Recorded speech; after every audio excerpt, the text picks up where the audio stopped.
Shalom aleihim, Bisem Yeshua HaMashiach, salam sejahtera di dalam nama Tuhan Yesus Kristus. Bersama saya Pendeta Henry Tandianta BPS. Kali ini kita akan membahas sebuah tema begini ya, membahasakan firman Allah. Firman Allah dibahasakan ke dalam bahasa manusia. Ya, saudara-saudara ya. Allah berfirman, bagaimana Allah berfirman ini dibahasakan ke dalam bahasa manusia. Jadi judul kita membahasakan firman Allah. Bukan perkara mudah, saudara, membahasakan firman Allah dibahasakan di dalam bahasa manusia ya.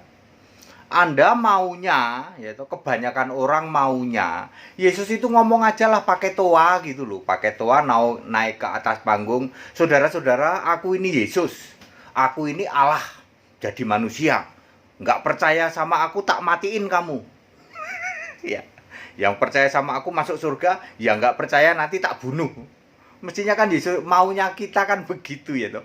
Membahasakan firman Allah menjadi bahasa manusia. Anda sering sok ngatur Tuhan, ini dia masalahnya. Kenapa sih Tuhan kok nggak ngomong begini? Ngomong aja terus terang gitu ya. Ngomongnya begini dong, Anda ngatur Tuhan ya. Firman Allah dibahasakan ke dalam bahasa manusia ya. Itu gunanya kita ada lembaga Alkitab Indonesia membahasakan firman Allah ke dalam bahasa Indonesia. Jangan kalian ngatur Tuhan. Maunya Tuhan itu begini harusnya ya. Oke. Contoh ya, kita langsung contoh aja ya. Yohanes 16 ayat 25. Yohanes 16 ayat 25. Perhatikan bagaimana firman Allah, perkataan Yesus dibahasakan ke dalam bahasa manusia, ditulis dalam bahasa Indonesia ya. Yohanes 16 ayat 25. Semua ini kukatakan kepadamu dengan kiasan. Jelas ini dengan kiasan, bukan perumpamaan ya. Proverb bahasa Inggrisnya ya. Akan tiba saatnya aku tidak lagi. Akan tiba saatnya aku tidak lagi berkata kepadamu dengan kiasan, tetapi terus terang. Ini bicara siapa sih ini? Terus terang memberitakan Bapa kepadamu. Ya. Ini artinya Bapa itu kiasan Yesus. Pak, mestinya Yesus itu kan naik di panggung, terus ngomong dong. Tes, halo, saudara-saudara, mohon perhatiannya, saya ini Yesus. Saya mau ngasih tahu Bapa itu kiasanku. Aku memakai kiasan Bapa untuk aku yang roh di surga. Ya nanti Yesus dilempari batu. Lah Yesus itu cuman ngomong, aku ada sebelum Abraham jadi, aku sudah ada. Itu saja dilempari batu, ya no? Apalagi kalau Yesus ngomong, saudara-saudara, Bapa itu kiasanku. Aku yang fisik memakai kiasan diriku sendiri. Bapa di surga, ya dilempari batu, bunuh. Ya langsung gitu. Saudara mesti ngerti bagaimana situasi Yesus saat itu sebagai manusia. Bagaimana perkataan Yesus ini dibahasakan dalam bahasa Indonesia. Sudah lebih dari cukup bagi saya. Bagi orang yang dibuka pikiran sudah cukup. Ayat Alkitab yang mengatakan semua ini kukatakan kepadamu dengan kiasan. Akan tiba saatnya aku tidak lagi berkata-kata kepadamu dengan kiasan, tetapi terus terang memberitakan Bapa kepadamu. Ini sudah cukup untuk mengatakan Bapa itu kiasan Yesus. Ya.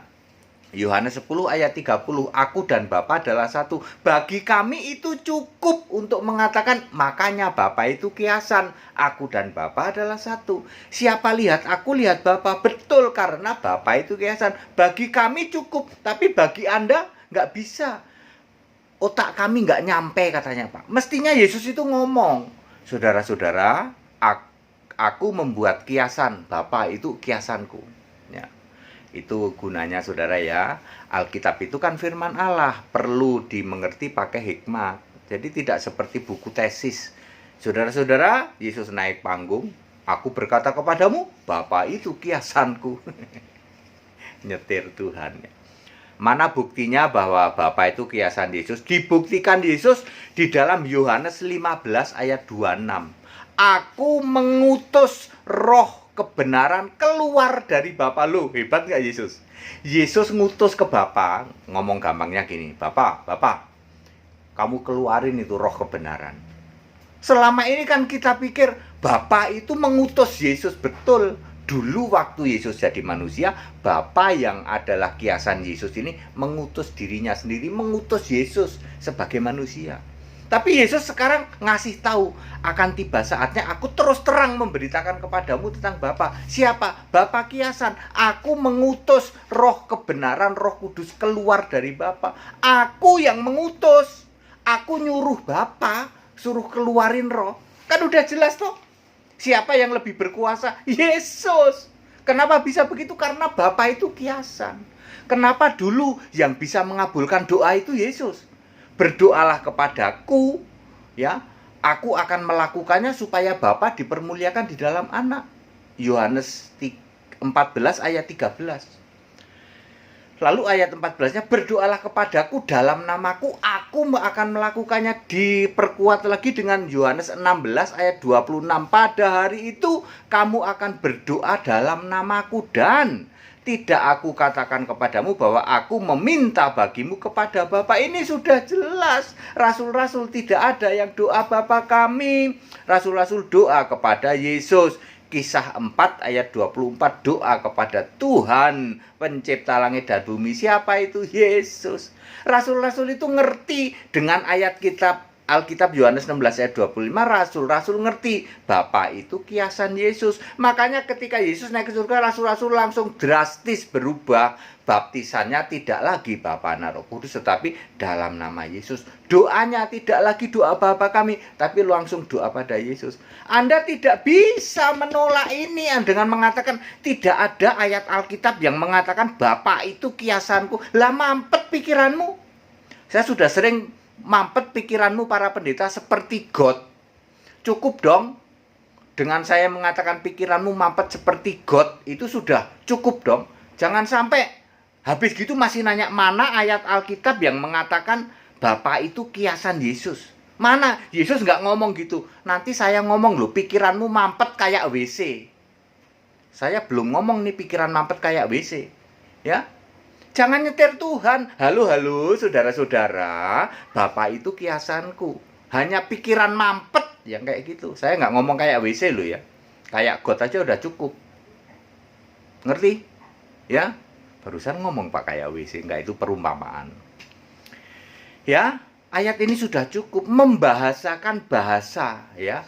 Firman Allah menjadi bahasa manusia. Yang kedua, Wahyu 21 ayat 3. Mereka akan menjadi umatnya dan ia yang duduk di tahta itu akan menjadi Allah mereka. Tidak perlu Yesus ke mimbar, saudara-saudara, aku jadi Allah loh. Enggak begitu kata-katanya. Cukup mengatakan bahwa mereka akan menjadi umatnya dan ia yang duduk di tahta itu akan menjadi Allah mereka. Lalu di ayat 7, aku menjadi Allahnya dan ia akan menjadi umatku. Enggak usah ngomong, saudara-saudara, aku Yesus jadi Allah loh. Enggak begitu. Ya, jangan saudara menuntut seperti itu, nanti Anda mampet kayak, aku enggak ngomong kayak WC loh. Ya, paling-paling aku ngomong kayak God. Ya, jangan nyetir Tuhan, membahasakan firman Allah dalam bahasa manusia yang dilakukan oleh LAI. Ini sudah benar ya toh. Tidak perlu seperti yang Anda pengenkan harus pakai toa halu-halu. Itu hanya orang-orang Tritunggal yang pikirannya mampet kayak, saya nggak ngomong kayak WC loh. Wahyu 22 ayat 3, hamba-hambanya akan beribadah kepadanya. Ayat 4, mereka akan melihat wajahnya dan namanya akan tertulis di dahi mereka. Ini cukup untuk mengatakan bahwa yang disembah di surga itu Yesus. Hamba-hambanya akan beribadah kepadanya. Tidak perlu Yesus harus ngomong, saudara-saudara, aku mau ngasih tahu ya ke kalian ya, para pendeta Tritunggal yang mampet. Ayat Alkitab Wahyu 22 ayat 3 dan 4 itu maksudnya aku ini nanti disembah di surga. Tidak usah harus begitu. Cukup dengan mengatakan hamba-hambanya akan beribadah kepadanya dan mereka akan melihat wajahnya. Cukup untuk mengatakan bahwa Yesuslah yang disembah di surga.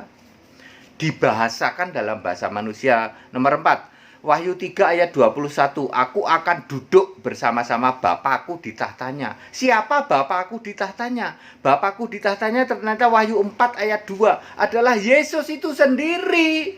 Jadi Yesus tidak perlu ngomong, tak kasih tahu ya, maksudnya aku duduk bersama Bapakku di tahtanya. Bapakku di tahtanya itu ya aku. Tidak usah begitu Yesus. Cukup dengan Wahyu 4 ayat 2 diperkuat ayat 8 ayat 11. Bagi yang paham dibuka pikiran ngerti, tapi bagi Anda yang pikirannya mampet ya toh, memang sudah mampet, rohnya roh iblis, ya tidak akan mudeng, tetap nuntut mana kalimat yang mengatakan bahwa yang duduk di tata surga itu Yesus mana. Ya, itu namanya mampet. Kayak saya nggak bilang kayak WC loh. Ya. Kemudian domba versus kambing, ini yang kelima ya. Matius 25 ayat 33, 34, 37, 41, 44, 46. Kelompok kambing ini manggil Yesus Tuhan. Kelompok domba juga manggil Yesus Tuhan. Cukup dong. Siapa yang manggil Yesus Tuhan? Ya orang Kristen. Jadi baik kambing maupun domba sama-sama manggil Yesus Tuhan. Baca. Kambing manggil Yesus Tuhan di ayat 44. Matius 25 ayat 44. Kelompok kambing ini manggil Yesus Tuhan. Kelompok domba juga manggil Yesus Tuhan di ayat 37. Domba masuk surga di ayat 34, kambing masuk neraka di ayat 41. Ditentukan oleh imannya dulu, baru Yesus ngomong perbuatan. Kamu kambing terkutuk, sudah ditentukan dulu. Kamu kambing tertutup sebab kamu menolak Yesus Allah. Lalu Yesus merinci, kamu tidak melakukan A, B, C, D, E, F, G, H. Iman dulu, baru Yesus ngomong tindakan, perbuatan. Demikian pula Kristen domba. Sudah dibilang kamu kelompok domba, kamu masuk surga. Lalu kelompok domba ini nanya dong, kok bisa gitu Tuhan? Lalu Tuhan jelaskan, berarti Yesus memegang firman-Nya. Orang itu diselamatkan karena iman dulu, perbuatannya include, ngikut. 2 Timotius 3 ayat 17. Kita yang menjadi milik Allah, maka Allah akan mempersiapkan perbuatan baik untuk kita. Ini maksudnya itu, bukan kok pakai toa, saudara-saudara. Tak kasih tahu ya, Matius 25 ayat 31 sampai 46 artinya ada domba, ada kambing. Kambing itu juga orang Kristen, domba juga. Tidak usah begitu. Ayat Alkitab dengan hikmat Allah membahasakan firman Allah ke dalam bahasa manusia sudah cukup. Anda yang menuntut mana ayat Alkitab yang mengatakan kambing itu orang Kristen, Anda mampet. Saya nggak bilang pikiranmu mampet kayak WC loh. Aku nggak bilang loh. Pendeta-pendeta yang masih mengatakan mana ayat Alkitab yang mengatakan Kristen kambing itu orang Kristen, saya nggak bilang pikiranmu mampet kayak WC. Saya nggak bilang gitu, ya. Itu artinya firman Allah atau firman Tuhan ini dibahasakan dalam bahasa manusia. Ya. Tidak harus seperti yang Anda mauin. Aku pengennya Yesus naik panggung pakai toa.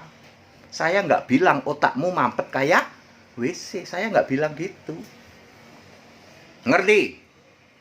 Iya Pak, ngerti. Jelas banget pendeta HTT kalau jelasin. Nah, ya, belum yang lain ya toh. Kenapa kitab Wahyu disebut kitab nubuatan? Karena ada banyak hal yang belum terjadi, mulai dari rapture, pengangkatan orang percaya sampai penghakiman terakhir. Tetapi ada juga perkataan-perkataan Yesus langsung. Karena sebagian besar itu belum terjadi, maka disebut kitab nubuatan. Tidak harus Anda mengklaim Wahyu ini nubuatan. Lalu yang ngomong di kitab Wahyu, aku ini Allah, itu siapa? Itu nubuatan katanya. Aku tidak ngomong pikiranmu mampet kayak WC.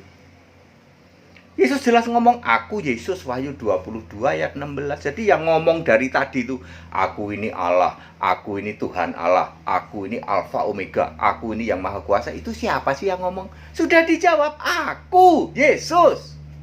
Terus Anda pikir ini kitab nubuatan gitu? Memang ada sebagian besar kitab nubuatan. Perjamuan kawin anak domba, Armageddon, Gog dan Magog, kerajaan 1000 tahun, penghakiman terakhir, kiamat segala itu masih nubuatan, belum terjadi. Clear? Ya, padat, singkat, dan clear. Jadi Bapak Ibu Saudara, firman Allah ya, membahasakan firman Allah di dalam bahasa manusia tidak semudah yang Anda pikir ya. Nanti Yesus kalau sedikit-dikit main aku ini Allah ya dibunuh sama orang Yahudi. Yesus yang ngomong gini, aku ini datang dari Allah ya, dengan bahasa seperti itu ya. Tidak boleh Yesus ngomong, kamu dari tadi ngomong tentang bapakmu tak kasih tahu aku ini bapak. Lah kalau Yesus ngomong gitu langsung dibunuh. Yesus cuma ngomong aku datang dari Bapa. Kalau Allah itu Bapamu, mestinya kamu percaya aku karena aku datang dari Bapa. Ini bahasa yang dibahasakan waktu itu Yesus sedang ngomong sama orang Yahudi. Lah kalau Yesus ngomong terus terang, aku ini Allah, ya langsung dibunuh. Lah wong Yesus cuma ngomong, aku nanti anak manusia duduk di sebelah kanan yang mau kuasa. Cukup, lalu mengoyakkan pakaian mereka, salibkan. Hanya ngomong gitu. Yesus cuma ngomong sebelum Abraham jadi aku sudah ada, dilemparin batu. Anda mesti ngerti membahasakan firman Allah dalam bahasa manusia ya. Ya, tidak seperti yang Anda mau. Mana dong, mestinya kan Yesus ngomong aku ini memakai kiasan Bapa di surga ya. Kalau kayak begitu nanti saya tidak mengatakan otakmu, pikiranmu mampet kayak WC ya. Ini bukan perkataan kasar, saya ingin ngasih tahu ya, saudara itu harusnya mesti dibuka pikiran, mesti bersyukur. Ini ada pendeta HTD bisa jelasin seperti ini. Ratusan ribu pendeta di Indonesia kagak ada yang bisa jelasin begini. Domba kambing, bapak kiasan, nggak pernah ada yang bisa. Bahkan ayat Alkitab, mana ayat Alkitab Yesus mengatakan aku ini Allah? Nggak ada, cuman HTD yang ngerti. Wahyu 21 ayat 7 ayat 3. Mana yang mengatakan bahwa Yesus itu Allah yang disembah di surga? Ratusan ribu pendeta di Indonesia kagak ada, karena pikirannya ratusan ribu pendeta mampet kayak, saya nggak bilang kayak WC ya. Ya, jangan cuma bisa menghujat, caci maki, ketemu ya. Besok kami ada ketemu di BSD itu. Anda yang mendengarkan tayangan ini, besok saya di BSD. Anda yang mau debat sama saya datang aja langsung ya. WA nanti ya, WA nomor saya kan ada dicantumin, Pak, di BSD-nya di mana? Kami mau debat. Nggak apa-apa, debat aja ya. Saudara-saudara yang dari Tritunggal mau ketemu ya. Ya biasanya saya di Cibubur, tapi kali ini ada orang yang meminta saya ketemu di BSD ya, BSD Plaza. Dia mau debat juga, mau diskusi juga ya. Nggak apa-apa, Anda mau ikut ayo langsung, dadakan aja datang ya.